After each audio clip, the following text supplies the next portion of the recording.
to Just Ollie Art. I am Ollie, and this is my first long form video. I've been making short form videos for about like 2.5 years, and I wanted to try my hand at making long form videos. I'm kind of inspired by Breathing Yarn. I'll put her YouTube channel in the description below, but I really am inspired by her finishing my whips videos lately, and so I wanted to do something similar, and maybe that would motivate me to finish my whips.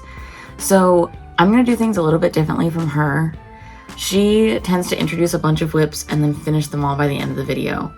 I think that would take me way too long. So instead, I'm going to introduce you to all my whips, and then I'm gonna make a video for each whip. So first, I want to talk a little bit about what kind of art I do. So I am mainly a fiber artist, but also I paint and sculpt. I really enjoy oil paint. But first I'd like to introduce my painting. I have these two. So this is an underpainting of a ram. So this is done with oil, really, really thinned out with some Gamsol. And I'd say I like to finish this while I'm in school. I don't think it's something that I'm gonna finish before I go back to school August 13th. I just don't think that's feasible for me, especially with all the other projects that I'm really into right now. So whip number one, the ram. All right, and then the second painting that I'm working on is this majestic woman holding a sword. This is the underpainting, and then I also painted the background. I didn't really do a good underpainting, if I'm being totally honest. I started painting this and then low-key didn't want to paint it anymore. So yeah, we'll see what I do with this. It might just be one of those paint over it kind of situations. By the way, I have an Etsy shop. I'll link that in the description as well, where I sell paintings, stickers, some crochet items, just a hodgepodge of things. But if you're interested, you can check it out. So again, this painting, might paint over it, might finish it. We'll see if I get the inspiration back for it. All right, the next whip that I'm working on is a series. So I bought these little 4x4 canvases. They were on sale, and so I was gonna snag these. I have a market on August 3rd, the big indie gay market, Big Summer's End, something like that. But anyways, I wanted to make some small paintings for my market, just so that I had a affordable option for people, because I really enjoy making my art accessible. That's something I'm really passionate about. And so I started working on these mini paintings. So this one's going to be an egg, in a frying pan. But here's the thing. I want to add 3D elements to these. So I don't know which way I would hang it. Maybe like this. No, definitely like this. So I want to add 3D elements to this.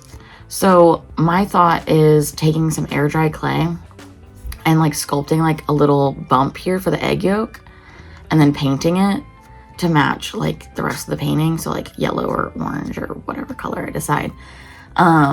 And then going in with some acrylic markers and really refining this and adding some fun colors. Because one thing that you'll learn about me with my artwork is I love color. I used to be really, really scared of color and really scared to use it, really scared to experiment with it, until I just kind of realized you can screw around and have fun with it, and it usually turns out good. And if it turns out bad, you can just say it with an intentional choice. So this is the egg picture. I have another one that I started. It's gonna be some sardines, and then the can that you key open is gonna be 3D. So the sardines are gonna be 2D, and this part's gonna be 2D, and then the rolled up can part is gonna be 3D, and then there's gonna be a key, you know, the sardine key cans. I'm sure you know what I'm talking about. And then I also have a piece of toast that I'm gonna do avocado spread on, and I think I'm gonna use this gel media to like thicken up my paint so that I can like spread it with a palette knife and make it kind of look like avocado spread or like avocado mash. And then I was thinking of sculpting like little tiny like sesame seeds out of the air dry clay and like sprinkling those on this while it's wet so that they like stick. I hope they stay on. Maybe I'll like press them into the paint a little bit so that they have more surface area to grip onto. Then this one's gonna be honey, and I definitely want it hung at an angle like this, like a diamond. This one's gonna be honey, and there's gonna be like a honey dipper right here that's 3D that kind of hangs off the painting. And then like the honey dripping down and kind of pooling right here. So that's that idea. This one is the one I'm least sure about, and honestly, I'm not sure if it will sell. I usually have a pretty good idea of what things are going to sell and what things aren't. And this one I have no idea about. So my idea is like a lemon. So like you can see like this is the lemon shape and it's like half peeled. And then like having like a spiral lemon peel swirl that's 3D coming off of the painting. So those are all the paintings that I'm actively working on right now. But anyways, now let's get on to my fiber whip. This is my next whip, and it's in a bag from the Biennale in Venice, the 2024 Biennale. That was an amazing experience as an artist and an art student studying abroad, studying art in Italy. Like that was probably like one of my top 10 experiences ever. But yeah, I had a great time in Italy. But anyways, on to the whip. Also, I have all these fun pins from like markets and other things. I go to Butler, so I'm a proud bulldog. So my whip is this Raglan sweater. It's striped. So I have like a very funny pattern going on here. And I don't want to explain it to you, but it makes sense in my head, I swear. So the collar is done in this like, I want to call it like sea glass style yarn. Like it just looks like sea glass to me. I don't know what about it, but it looks like sea glass to me. And then I'm incorporating that yarn. This is the back of the sweater, so it has like this weird seam going on. Ignore that. Let me flip it around. So I'm incorporating it throughout the sweater in varying thicknesses of stripes. But I think when the sweater is all like done and whatever, I'm gonna name it the sea glass sweater just because it like gives sea glass to me. I don't know. But anyways, this sweater, it's a raglan. I've split for the sleeves like literally 2 days ago. So there's my armholes right here. I'm knitting it with, I think 8mm or 10mm or needles. Sorry, I also crochet. Okay, so I lied. I'm actually knitting it with 6.5mm needles, not hooks, needles. But yeah, it's very loose. It's very drapey. The fabric is nice and cushy. All this yarn is from a local Indianapolis dyer. I'll link their Instagram below, but they're called Close Knit Fibers. This is 100% merino wool. So it's super soft, super squishy, super awesome. I don't know, I like to describe my yarn as squishy. And the colors, don't remember, I lost the labels. This is one from the Twisted Terracotta yarn that they have. I found out about them because I was vending next to them at a market, and they were super, super nice. It was their first ever market. But anyways, this yarn is beautiful. The only problem is he dyes like one-off skeins, like one-off colors. So therefore, if I run out, I'm kind of screwed. So fingers crossed I don't run out of yarn. I'm really worried that I'm gonna run out of this like sea glass yarn. And it's so pretty. I love the pops of green in it. If you can see that. Yeah, it's so pretty. Oh, also, my needle stoppers are little dragons. These are the only needle stoppers I have, if I'm being totally honest, but they're little dragons, and I got them from Oma Knits in Broad Ripple, Indiana. It's like downtown Broad Ripple. Okay, So this whip. This is the Clara Playtime mittens. They're such good mittens, and I made them out of close-knit fibers yarn. Again, hand-dyed merino, super freaking soft, super squishy. Like, I just love this feeling, like balling up some yarn and squishing it. Love it. So this is the left-handed mitten. I don't know why I started with the left hand, but basically, like, you can tuck this flap in and they're like full mittens, or you can open it up and have use of your fingers and thumb. I thought that was a super awesome, clever design, and I really, really love like the ribbing details along the cuff and the palm and the flap. I just think it's super pretty. I ended up doing 2x2 rib. I think the pattern called for 1x1 rib, but I just really like the look of 2x2 rib, and it didn't need to be super tight. So I was like, I'm gonna do 2x2. So I have one mitten done. The other mitten has been on my needles for probably 6 months. No, they've been on my needles since November, and it is now July. This is how much I have done. Literally like the cuff and like 20 rows of the body of the palm. I want to say the body, but that feels wrong. Anyways, I have them on like a cord.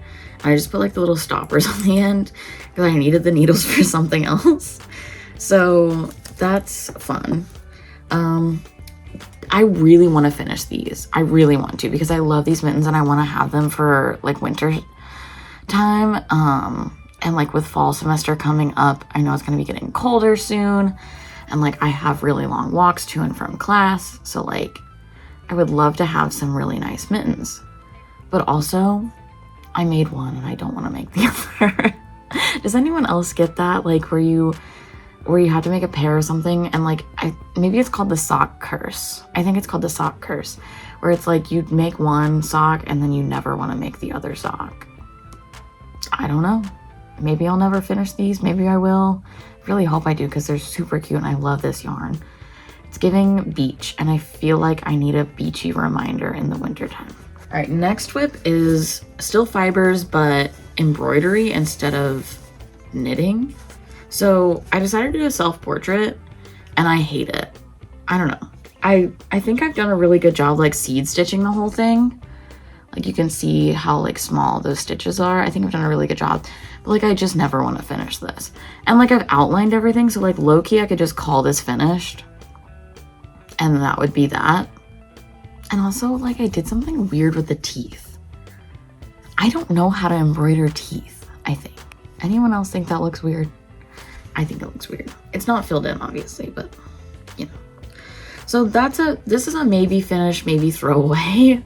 I hate to waste the fabric, but also it's just like cheap muslin that I got from Joann's, R.I.P. Joann's. I used to work there. Loved working there. R.I.P. Joann's.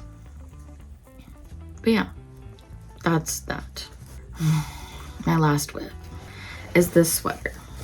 So this is my first ever raglan sweater, and let me just show it to you. So it's this blue and brown sweater, and I love this yarn. Like the color of this yarn, it's so itchy. It's so itchy. Like I would never use this for a garment knowing how itchy it is now. But I split for the sleeves. I finished the body. Like the body has ribbing and everything. I'm starting on this sleeve and it just looks terrible. Since it was my first ever raglan and I was trying to decrease for the sleeves, I did it horrifically wrong because I thought I could just wing it with no experience. So there's like this big hole right here and also right here, like line of holes. And I don't want to frog just the sleeve. I want to frog the whole thing. And that is my truth. So I think what I'm going to do is I'm going to frog this and use the yarn for something else, because this is literally the world's itchiest sweater. It's an alpaca and polyester blend, which I think is just terrible. I think that's a terrible blend. And also, I don't like alpaca yarn, so why did I even buy it? So yeah, feels terrible, looks cute, but I made so many mistakes because this was my first ever raglan. And making mistakes is okay, and I know that. But also I don't want to keep something riddled with mistakes. So I'm just gonna frog it. I'm gonna make it a little bit larger so that I can fit like a shirt underneath it, because right now this is really small and like I know blocking would help. I thought I'd show off some of my recently finished objects. So my recently finished object is this beanie from, it's the Alpine Bloom beanie from Boyland Knitworks. I love this pattern. Like, I just want to get up close and show you how pretty this is.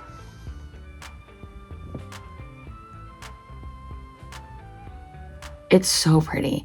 And this was my first ever color work, like really intricate color work. I've done like stripes obviously, but like my first like really intricate color work that I've done. What sucks though is it's low-key too small. Like, it doesn't look crazy, and like I know it will stretch out with wear, but it's like, it's tight.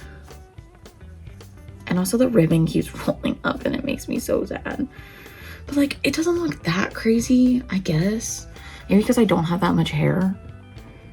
But like, I don't know. And I know it'll stretch with wear, and I blocked it. I blocked it so aggressively. But it just did not stretch the way I wanted to do. I made it with Knitting for Olive 100% merino lace weight. No, fingering weight. My hair looks crazy. I still have to weave in my ends. I double stranded the yarn so that it would be a little bit thicker because the pattern called for DK weight. So I just double stranded the yarn. And honestly, I love the way that this came out. It's so soft and squishy, and it's so nice. If I were to redo this, I would add one more panel of color work, but my fear is that would be too big because I feel like I need half a panel of color work to fit my head. I have kind of a small head. I'm super proud of this. I really enjoyed knitting it. It took me forever because I just kept putting it down. That's the thing with my whips, is I just keep putting them down and then I never pick them back up. But this video and these series of videos is to encourage me to actually finish my whips. Since this is my first video, I really don't know when I'm gonna post again. I'll post whenever I finish a whip, and I'll post lots of footage about that. I post more frequently on Instagram. But yeah, thank you for sticking around this long. Thank you for watching me yap. I really enjoyed talking to you, and go follow Breathing Yarn because her videos are really good. They're really good to like sit and listen to while you're knitting because they're she just kind of yaps, and I love that. She just talks to the camera like you're her best friend sitting there with her, and yeah, she's awesome. So I'll link her down below. Go follow her. She's great. Anyways, bye.